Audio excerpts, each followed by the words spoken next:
Chapter 10. So Moses brought Israel from the Red Sea, and they went out into the wilderness of Shur. And they went 3 days in the wilderness and found no water.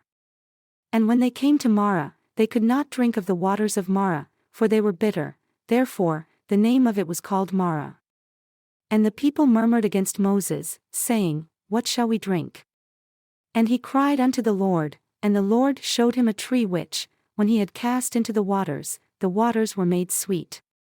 There he made for them a statute and an ordinance, and there he proved them and said, If you will diligently listen to the voice of the Lord your God, and will do that which is right in his sight, and will give ear to his commandments and keep all his statutes, I will put none of these diseases upon you which I have brought upon the Egyptians, for I am the Lord that heals you. And they came to Elim, where were 12 wells of water and 70 palm trees, and they encamped there by the waters. And they took their journey from Elim, and all the congregation of the children of Israel came unto the wilderness of Sin, which is between Elim and Sinai, on the 15th day of the 2nd month after their departing out of the land of Egypt. And the whole congregation of the children of Israel murmured against Moses and Aaron in the wilderness. And the children of Israel said unto them, Would to God we had died by the hand of the Lord in the land of Egypt, when we sat by the flesh pots and when we did eat bread to the full, for you have brought us forth into this wilderness to kill this whole assembly with hunger. Then said the Lord unto Moses, Behold, I will rain bread from heaven for you, and the people shall go out and gather a certain rate every day, that I may prove them whether they will walk in my law or no. And it shall come to pass that on the 6th day they shall prepare that which they bring in, and it shall be twice as much as they gather daily.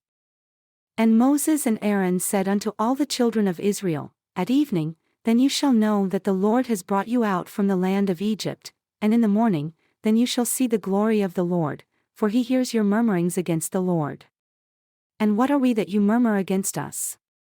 And Moses said, This shall be when the Lord shall give you in the evening flesh to eat, and in the morning bread to the full, for the Lord hears your murmurings which you murmur against him. And what are we? Your murmurings are not against us, but against the Lord. And Moses spoke unto Aaron, Say unto all the congregation of the children of Israel, Come near before the Lord, for he has heard your murmurings. And it came to pass, as Aaron spoke unto the whole congregation of the children of Israel, that they looked toward the wilderness, and behold, the glory of the Lord appeared in the cloud. And the Lord spoke unto Moses, saying, I have heard the murmurings of the children of Israel. Speak unto them, saying, At evening you shall eat flesh, and in the morning you shall be filled with bread, and you shall know that I am the Lord your God. And it came to pass that at evening the quails came up and covered the camp. And in the morning, the dew lay round about the host. And when the dew that lay was gone up, behold, upon the face of the wilderness there lay a small round thing, as small as the hoarfrost on the ground. And when the children of Israel saw it, they said one to another, It is manna, for they knew not what it was. And Moses said unto them, This is the bread which the Lord has given you to eat.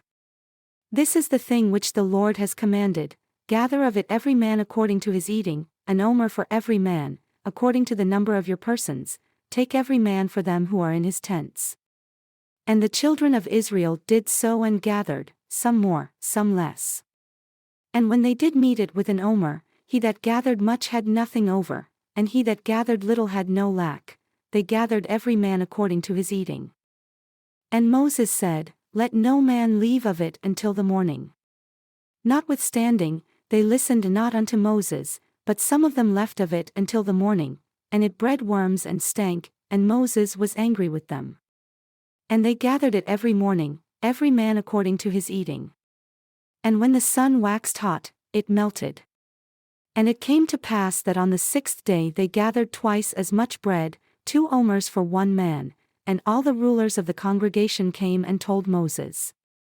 And he said unto them, This is that which the Lord has said, Tomorrow is the rest of the holy Sabbath unto the Lord.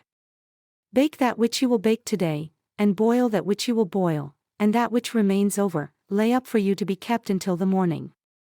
And they laid it up until the morning as Moses bid, and it did not stink, neither was there any worm therein. And Moses said, Eat that today, For today is a Sabbath unto the Lord, today you shall not find it in the field. 6 days you shall gather it, but on the 7th day, which is the Sabbath, in it there shall be none. And it came to pass that there went out some of the people on the 7th day in order to gather, and they found none. And the Lord said unto Moses, How long do you refuse to keep my commandments and my laws? See, because the Lord has given you the Sabbath, therefore he gives you on the 6th day the bread of 2 days. Abide every man in his place, let no man go out of his place on the 7th day. So the people rested on the 7th day. And the house of Israel called the name thereof manna, and it was like coriander seed, white, and the taste of it was like wafers made with honey. And Moses said, This is the thing which the Lord commands, fill an omer of it to be kept for your generations, that they may see the bread with which I have fed you in the wilderness when I brought you forth from the land of Egypt. And Moses said unto Aaron, Take a pot and put an omer full of manna therein, and lay it up before the Lord, to be kept for your generations. As the Lord commanded Moses, so Aaron laid it up before the testimony to be kept. And the children of Israel did eat manna 40 years, until they came to a land inhabited, they did eat manna until they came unto the borders of the land of Canaan. Now an omer is the 10th part of an ephah. And all the congregation of the children of Israel journeyed from the wilderness of Sin, after their journeys according to the commandment of the Lord, and pitched in Rephidim, and there was no water for the people to drink.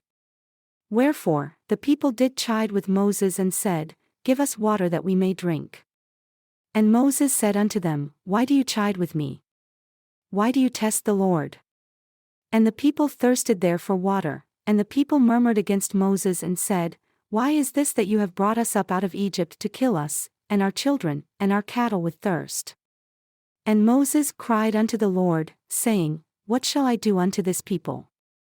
They are almost ready to stone me. And the Lord said unto Moses, Go on before the people, and take with you of the elders of Israel, and your rod with which you smote the river, take in your hand and go. Behold, I will stand before you there upon the rock in Horeb, and you shall smite the rock, and there shall come water out of it that the people may drink. And Moses did so in the sight of the elders of Israel. And he called the name of the place Massah and Meribah, because of the chiding of the children of Israel and because they tested the Lord, saying, Is the Lord among us or not? Then came Amalek and fought with Israel in Rephidim. And Moses said unto Joshua, Choose us out men and go out, fight with Amalek. Tomorrow I will stand on the top of the hill with the rod of God in my hand. So Joshua did as Moses had said to him, and fought with Amalek, and Moses, Aaron, and Hur went up to the top of the hill. And it came to pass when Moses held up his hand that Israel prevailed, and when he let down his hand, Amalek prevailed. But Moses' hands were heavy, and they took a stone and put it under him, and he sat thereon. And Aaron and Hur held up his hands, the one on the one side and the other on the other side, and his hands were steady until the going down of the sun. And Joshua overcame Amalek and his people with the edge of the sword. And the Lord said unto Moses, Write this for a memorial in a book and rehearse it in the ears of Joshua, for I will utterly put out the remembrance of Amalek from under heaven. And Moses built an altar and called the name of it Jehovah Nissi, for he said, Because the Lord has sworn that the Lord will have war with Amalek from generation to generation.